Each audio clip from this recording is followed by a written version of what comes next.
Hello and welcome back. Today we are continuing our Liu Bei run by starting a new campaign in the Battle of Tong Gate. We ran into trouble after doing the 3 visit scenario, getting hemmed down to one city and being unable to really move or shake or do any sort of things. So what we are going to do is we are going to restart or continue, however you want to look at it, the run as Liu Bei, but we are going to play from the Battle of Tong Gate. We have already seen some of the Tong Gate events previously in this run, so we're not going to cover any of the Tong Gate events, but what we are going to do is we are going to come in here and we are going to play as Liu Bei.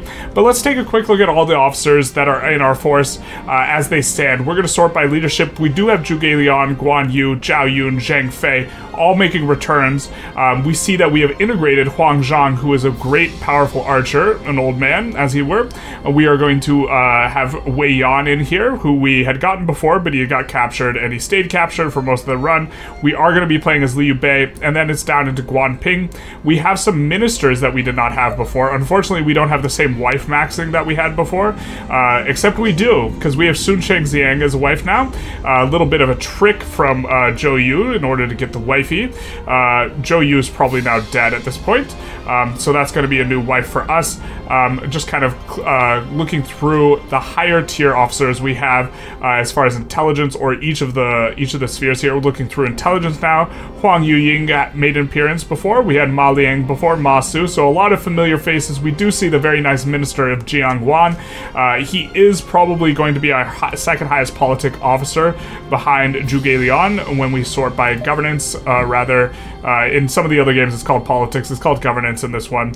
And we will see Zhuge Liang and Jiang Wan, and then, you know, kind of a lot of the old squad, as it were. So things will be hopefully a little bit better this episode, or sorry, this run, or this continuation of the Liu Bei story through a new run. But we are going to select Liu Bei, and we are going to do standard difficulty. I think standard difficulty is a little bit better for progressing through the events anyways. This will leave us also a little bit more wiggle room. If it was Romance the Three Kingdoms XIV, we could super blast, because I'm much better at that one than this one. But I think we'll just play this, and we'll put in, and then we will do historical appearances, historical events, and trend of follow history. So we will try and continue like this. We're going to do... we're going to do no one dies of old age, sure. Normally we do long-lived, but this is for whatever reason, this is the setting.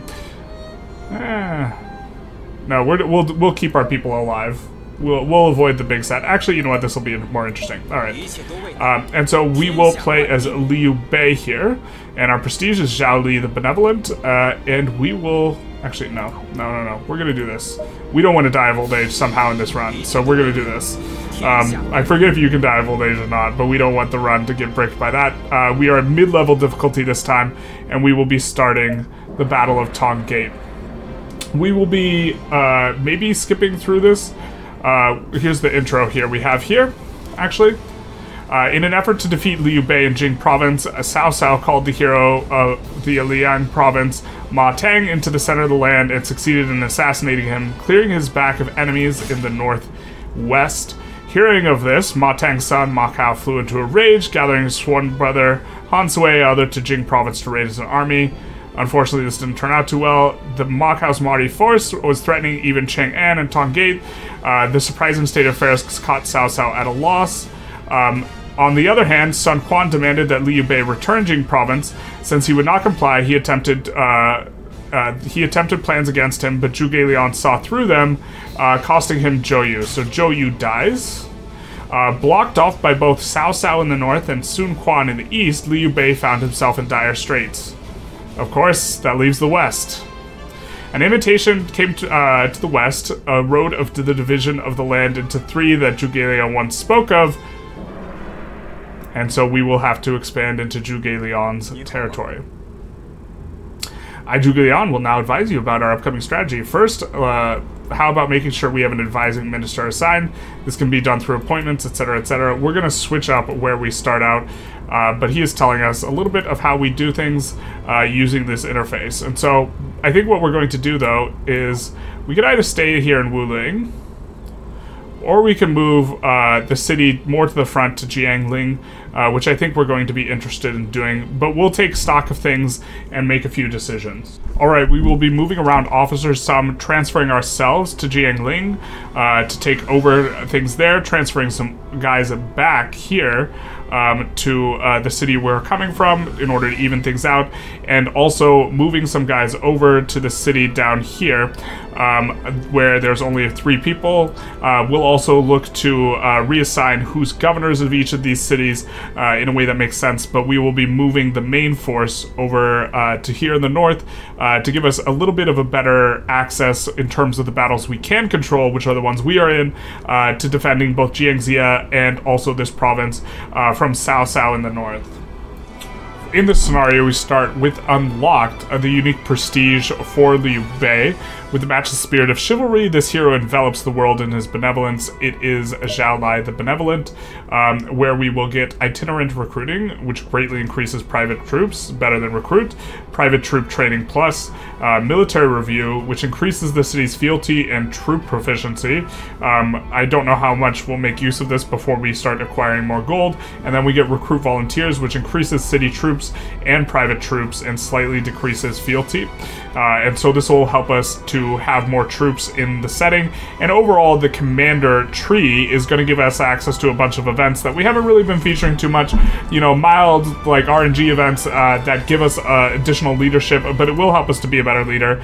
Currently what we are going to be doing is we are going to be trying to improve relations with one Jiangwan, kind of the good domestic minister. I think that we are going to keep him with us, we're going to be buddies, and wanting to keep him around, we are going to want to improve relations. So we're going to enter in discussions with this man frequently, as well as helping him out with his farming assignment whenever it comes up, in order to try and get him into our comrade slot, as well as maybe he'll wipe us up. You know, it's all about wife maxing. And we see here the beginning of the event chain that we saw a couple episodes, so we're not going to be covering this with you guys. An Imperial Envoy? I come bringing tidings from the Emperor. The Emperor would like to bestow upon you the title of East Sub-Officer for your outstanding service. We gratefully accept. May your service ever continue to delight. Fantastic. So this is going to give us, in most of the games, it gives us more opportunities to appoint higher ranking guys that boost their stats in such a way. And for us, it's going to give us a leadership in war +4, which is going to be fantastic for us, as well as a higher troop max. We found and are ready to hire Zhang Yi, who's quite a good officer, serving into the later period of the Shu. You can see his stat line over here to the right, where he has mid-70s and just about everything, which is going to be very solid. We'll give him the hire if we can, and he will join us, and we will get a bunch of intelligence experience. So we do a little bit of a fetch quest, we find him the Warring States Strategy Tome, and he's wanting to take a look at it. Interesting, almost got carried away, it did be like that. However, it must have been such a bother to find. We had to go to 3 different cities to find it. Here, take this as a token of thanks. I knew you were passionate about books, I'm just glad I could help. Books are like nothing else. Reading gives both knowledge and joy. But today, the joy of our friendship has touched my heart the most. Okay, indeed, a true friendship is harder to find than the rarest of books. And so we form a little bit of a bond here. I'm actually not sure if we want to slot him in, though. But this will up our farming up to level 9, and will up his virtue, so that's at least something good. And so he will be better at recruiting. I suppose we could take a look at what slotting him it looks like. This would also allow us to move up Huang Yuying. This would give us, instead of +5 intelligence and +1 leadership, we would have +2 leadership and +2 governance. I kind of think we prefer this, what our setup was before. And I think, I guess we'll stick with this for now. Shen Dao is an interesting one that we could, he's not currently in the city, but if we summon him over, that +5 leadership is actually pretty nice. We don't have a lot of leadership people within our circle, and so maybe that's something we want to do in the future, but I think we're going to leave it be for now. But having another friend is always nice. We're also marching out for Wuling to capture Yong'an.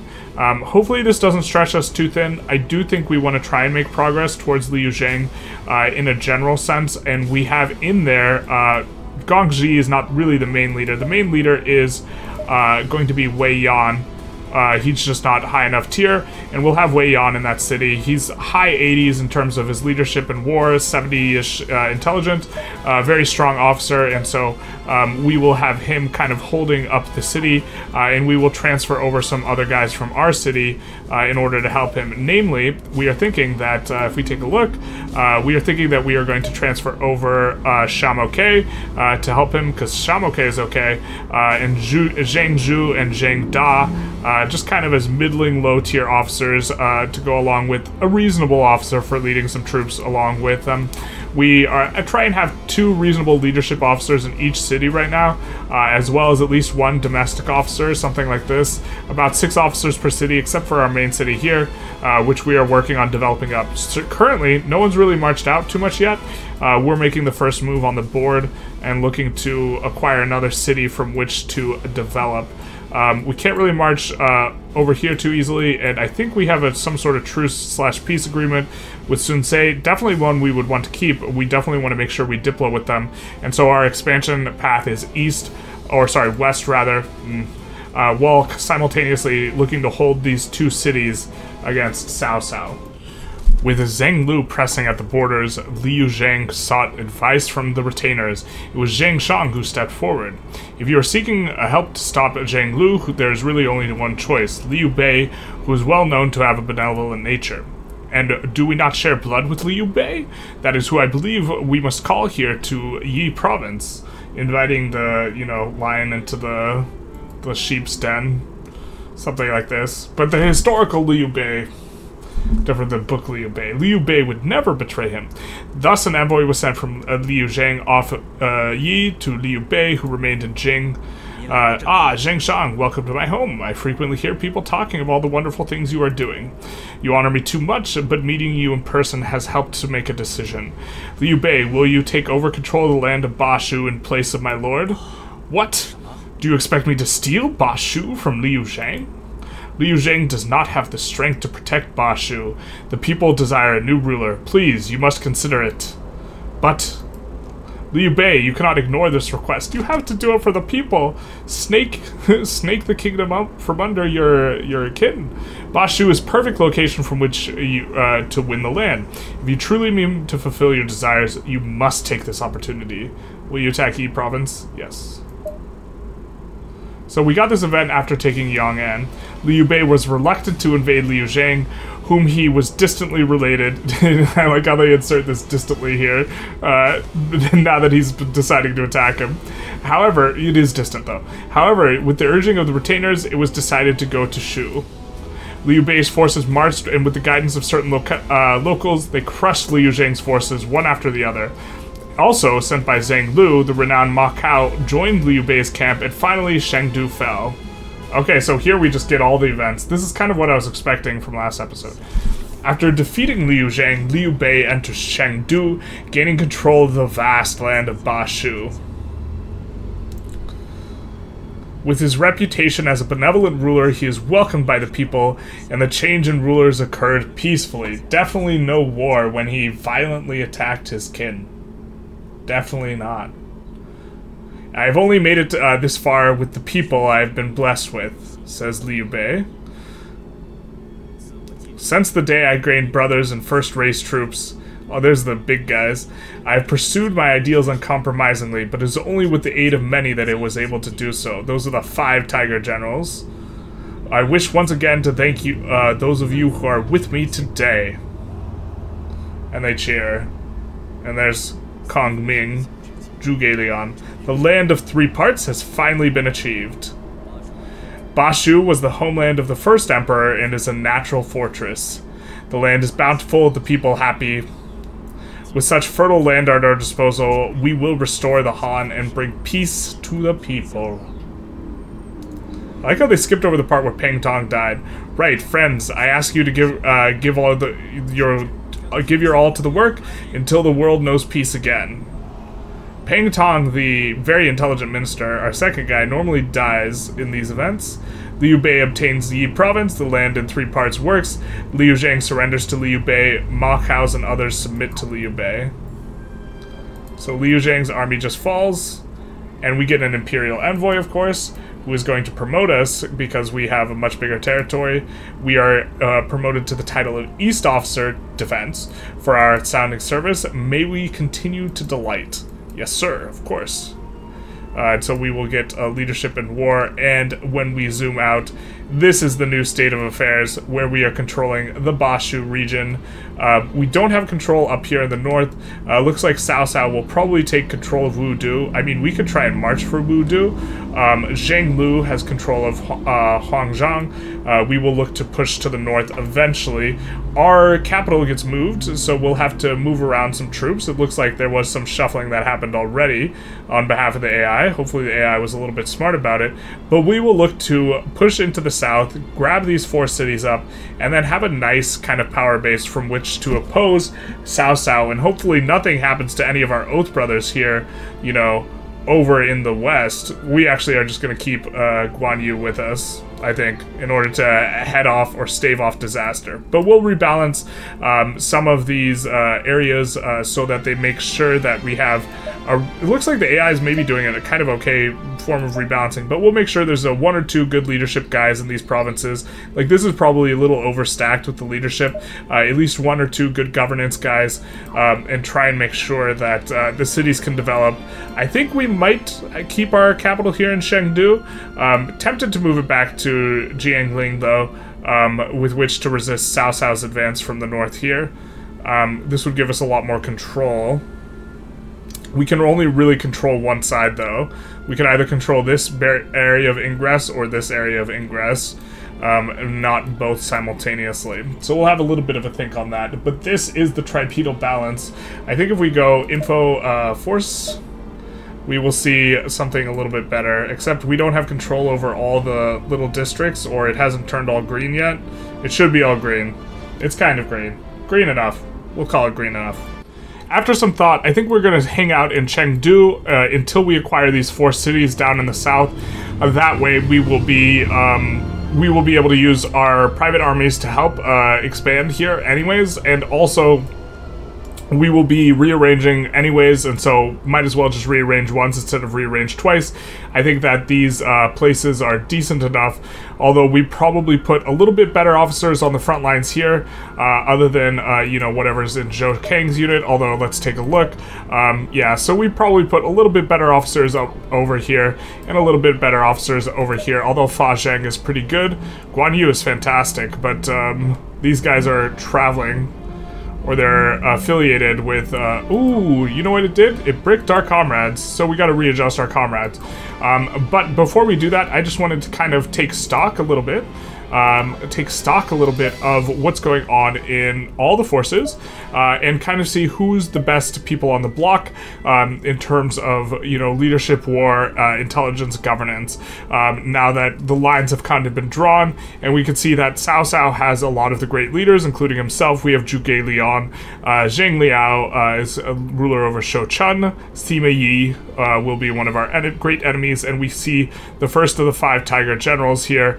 There's the second, Zhao Yun, Guan Yu, more of Cao Cao's guys with the Zhao Hu brothers, Cao Ren, Lu Jun for Sun Sei force, Zhang He for Cao Cao, Jiangsu, Zhu Huang, and then we are going to have others, Lu Meng kind of being the last of the really good ones. For war, we will probably be holding down the lobby for the most part, with the top 3 being the first 3 of our 5 tiger generals, and then Zhu Zhu, Zhang Liao, Zhu Huang, Zhao Hudun, Zhao Hu Yuan for Cao Cao, and there is Ma Kao, who I wanted to show off, oldest son of Ma Teng, who was in the northwest, led the army of Li Jiang in a surprise attack on Cao Cao to avenge his father's murder, but failed. He later submitted to Liu Bei and became one of the 5 tiger generals. Very strong. He does have speed 9. Earlier I speculated that he was probably going to be one of the other guys with speed 9, probably only a couple in the, probably just him and Zhao Yun. As far as intelligence goes, Zhuge Liang is leading the pack, at least for now, followed by a whole bunch of Cao Cao's officers. If we scroll down, Peng Tong did survive. Normally he gets killed in the event of where you take Liu Zhang's territory, because that's how he died. He got an arrow to the knee. So that's how that shook out, and so it's pretty nice that he is going to be, we are going to be keeping him. And then for governance, it's going to be Cao Cao, kind of for the most part all the way. We do see Jiang Wan in there. Curious to not see, there's Zhuge Liang, and so we do not have very, very good governance. We did pick up Fei Yi, and if we take a look at our own force, just a little bit briefly, and look at the officers, we could see some of our really good pickups. Ma Kao we already took a look at, was a very strong pickup for us. Wei Yan We Had, Fa Zheng was a nice pickup. He has nice bow aptitude, pretty balanced guy. 94 intelligence is going to be really strong. Zhang Ren normally doesn't surrender to Liu Bei. He normally dies, you know, determined to not surrender because he will not serve two lords. But in this game, the event, he does surrender. He has very solid leadership of war and also an A bow aptitude. Not too many officers in the game with an A bow aptitude. We could take a look at that in a second. We also see Li Yan, who I thought was... he did serve Shu. Served under Liu Zhang, and he submitted to Liu Bei. Okay, but he's very solid. 80 is like a really nice stat line, and then he's got pretty good stats and everything, and so he's going to be useful. Bo B, nice. Yan Yan, also a very solid officer. Wu Yi, Li Hui, just a bunch of guys who are really solid leaders. Ma Dai was kind of one of the greater warriors into Shu into the later period. After a lot of the five tigers had died, he was kind of one of the last mainstays. Same with Zhang Yi, was one of the kind of later guys. Ma Zhang as well. But you see, we just got a whole bunch of these middling, very solid officers. We also got several intelligent officers as well to round things out. Instead of just having Zhuge Liang and Peng Tong, now we also have Fa Zheng.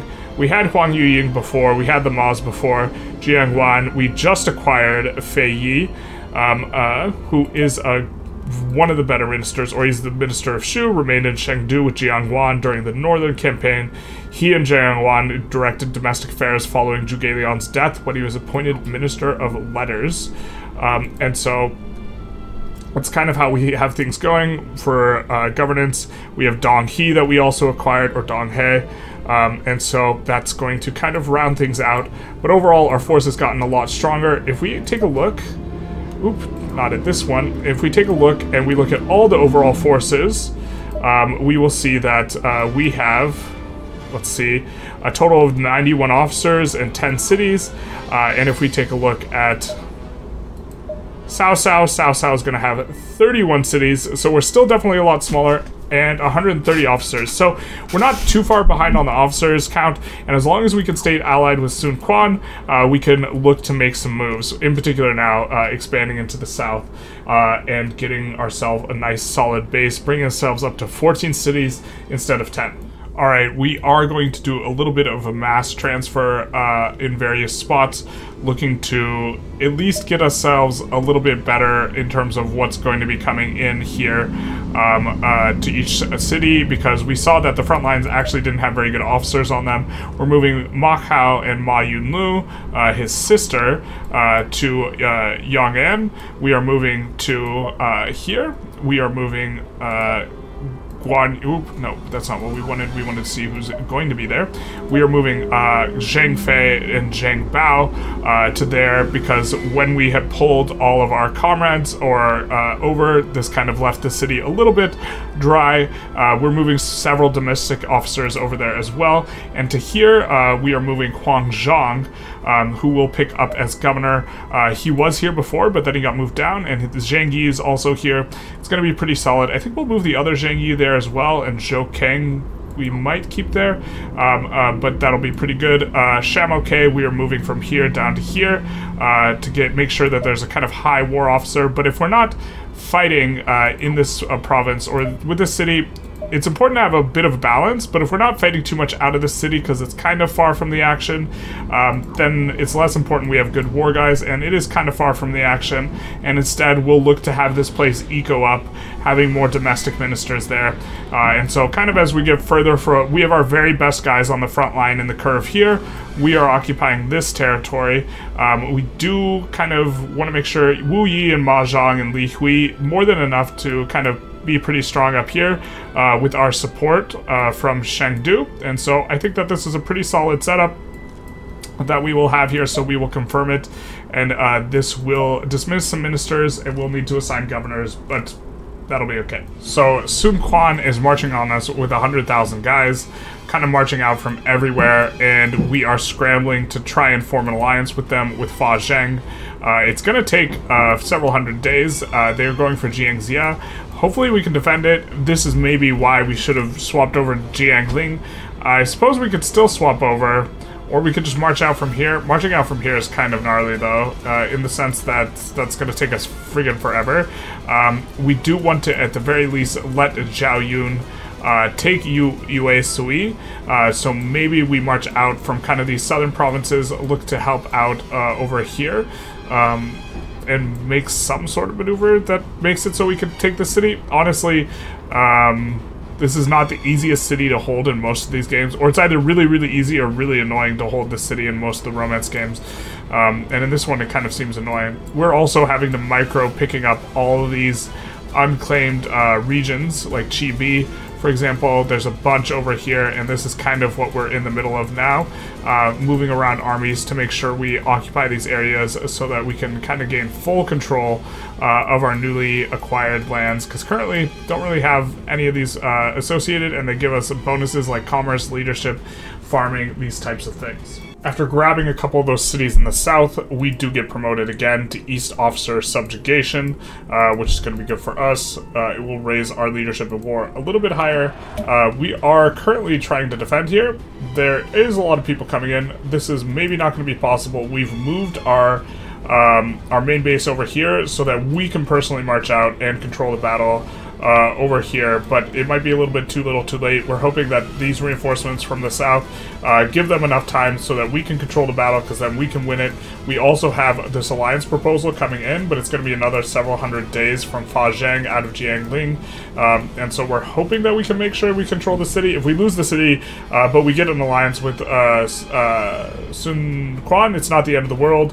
That will leave us with only one city of surface area in each direction with Cao Cao. And so it'll be easy for us to consolidate kind of our strength. We move Zhang Fei over here from Jiangling so that he can manage this area here. And then we're going to need to move some officers here. We didn't move officers here because we misclicked, but we're starting to spread some guys out. And our officers are starting to get spread a little thin, but that's okay because we have more cities, and more cities means long-term much, much, much more troops. Unfortunately, we don't manage to get to Jiangxia in time, but that's okay. Not too big a deal. I think that we will be able to defend quite nicely from here, especially if we do have to fight Sun Quan. Us having this kind of corner or central part of the map under our control, and we can make sure that we win these fights, I think will be sufficient. We just have to be a little bit wary of losing over on this side, but that kind of is what it is. We are sending Zhang Fei down with some troops to take the final city down here in Yangcheng. So that will leave us with 13 cities after losing that one. But other than that, we're just going to be ecoing up. It's time to start wife maxing. We see Jiangxi is a distant relative's child I've been taking care of. Hello, my name is Jiangxi.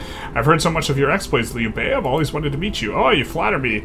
But yet to think that you had such an impressive child, adopted or not. Impressive? Oh, not at all. She absorbs herself in martial training so much that I have no idea what to do about marrying her off. So this will be a martial wifey. You don't have to talk about them from Liu Bei. No, you don't. Big fetching, big nice. Everyone knows about wife maxing. So we will take her as our second wife. Become a married couple, which will be fantastic. We will kind of skip through the wedding and we will check out her stats. You know what I mean? Everyone knows you check out stats on wedding night. This is true. And so this will allow us to make more children, which of course will be good if this game goes real long. If the game doesn't go too long, there won't be time. We won't let Guan Yu in. We'll say thank you for the daughter, but no thanks on seeing you. And we will see what her war stat is looking like. Oh baby, what a banger, dude. Of course, she doesn't have any aptitude in any sort of special things, but she doesn't have any stats over here, but she rolls Steel General and Spear Aptitude, which is actually pretty nutter. And she has 98 base war, 91 base leadership, and as being part of the comrades, which she is, of course, because she's a wife, big nice, she now has 118 war, which leaves her, you know, I think that's the third highest war in the game, just behind Guan Yu and Zhao Yun, who of course have a really big bonus overall from being comrades, as well as I believe they both have items as well as rank, which she does not yet. But rolling the 92 leadership as well is just very nice. So we're probably going, and she even has 4 defense, which is pretty cool too. Steel General is going to be nice. Very high. That's the highest roll I think I've ever seen on a wifey. And so as far as our letters go, we're probably going to have her write as many letters as possible to look to increase her skill traits, which is the current thing in which she's like deficient in. Just kind of zooming out, we are almost done picking up the last of the south, but what we did secure for ourselves is a bit of an alliance. So we lost a city, we returned a city to Sun Quan, big nice on us, but in return we are going to like have a little bit of an alliance here. If we check foreign, we have 35 months remaining on the alliance, and we'll try and maintain this as we kind of prepare to push into Cao Cao by first taking the very back here, and then we've moved some more officers into Zitong. So Zitong, Yong'an, and Jiangling have currently the overall strongest officers, with the idea that Yong'an can shift back and forth. A lot of officers are piled into Zitong because we won't be able to assist them very quickly. Zhang Fei is operating out of Chengdu, but most of the troops are down there. So we'll be back when we kind of have fully secured the south area. A mighty son of Guan Yu comes of age in Jiangling and joins our force. He's going to have kind of middling 70s leadership and probably in the low 80s for war, so that's going to be pretty good for us. Well, I think we're going to conclude the episode here. This episode, we restarted the run in a scenario that's later historically, giving or trying to give some sense of continuity. We had gotten penned down before this episode in Jiangling with basically no prospect of expanding, whereas in the historical, or at least the novel adaptation, Liu Bei acquired all of Jing, and so we started in a scenario where we had Jing, and then from there, we got an event to acquire Ba Shu, and then we manually expanded into these 4 regions. We did lose Jiangxia. I wasn't quick enough to reinforce it. Not too terribly used to the combat in Romance of the Three Kingdoms XIII. It really matters a lot when you're controlling battles. When you're controlling the battles, you can win a lot, but you can't control all the battles, so it leaves you in a bit of an awkward spot. So we did lose that city, but then we secured a 36-month alliance with Sun Quan, which leaves us in a really good spot here because we now have achieved the tripedal balance. We have 13 cities, I think. Sun Quan, by the looks of it, has 4, 7, 10 cities, and so these 23 cities will give us a decent power base with which to oppose Cao Cao, who has around 30 cities, and we will be looking to kind of expand our power base, sink in and develop these newly acquired cities that are quite weak overall, and then as we develop and get some opportunities, we're gonna look to push north into Cao Cao's army, looking to develop probably pretty extensively our own private army that we have in our, as a result of our private retinue, a retinue that we have from our prestige here, and we will be, you can see the main base, we have 10,000 troops, that is our private retinue. We're going to look to play defense, develop that quite a bit on up, as well as just like the amount of troops we have in our main city, and then from there we will be able to push north. There's only 2 ways of which Cao Cao can access our force, which is pushing through here and pushing through here, and so we will be able to kind of defend this one. Maybe in theory we would want to move to this city so we can look to defend either one of these, but I think that we are going to want to push north into the heartland through here, and that Jiangling is going to be the city from which to do that, and so we have stationed ourselves there. I hope you guys enjoyed. If you did, please feel free to like, comment, subscribe, do the YouTube algorithm thing, and other than that, have a big, nice day.